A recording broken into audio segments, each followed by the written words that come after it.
Maybe Ricky Hatton's attitude probably was what lost me the fight. You know, I'm a fighter, in, out of the ring, and heart on my sleeve, straight in there, and you know, straight onto one.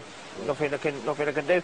I think if it had gone a few rounds, it could have been different, but he caught me with practically the first punch he threw, to be honest. Yeah. Would you take your hat off to him as a great champion? Oh yeah. I mean, it's like, you know, I'd rather have been.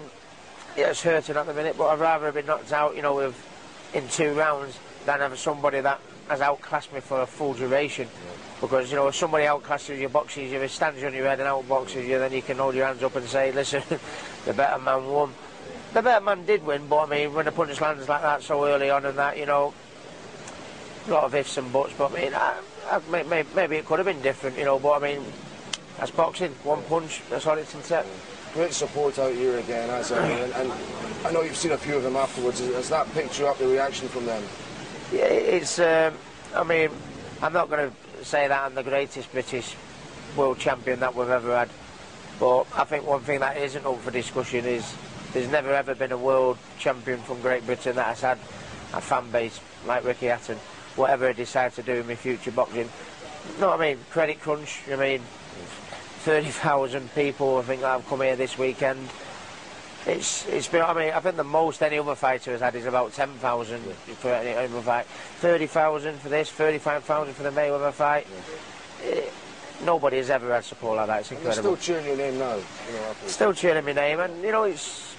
I mean, at the minute, I find it hard to make a decision about my future because my head's up my backside, as they say, you know, and I really don't know at the minute because I never thought that was ever going to happen.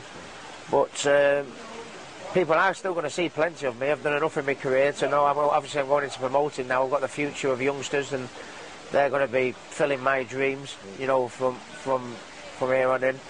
But you know, I've worked with so many promoters, and going in promoting, I believe that I can do a great job at it. I believe, you know, I've been a great world champion. I've been the best in the world. I think I can be the best promoter in the world, and I think that's the next avenue I want to go. But as far as physically actually boxing myself, I don't know what I'm going to do at the minute. You know.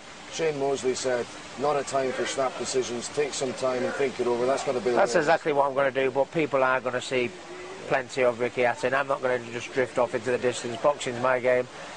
Sky Sports have been with me from absolute day one. And whatever decision I make on my future, Sky will be the first to know, trust me. Yeah, I mean, you look at it, like you say, you've never ducked to anyone, have you? Well, I've lost twice, and I've lost to the best pound-for-pound fighters in the world. It's not a bad way of looking at it, but I'm devastated, and I never put my money on that happening. But whatever I decide to do, the love of the fans and the following that I have had throughout my career, it's just blown every other champion out the water. I think it's just phenomenal support, and I will be forever grateful.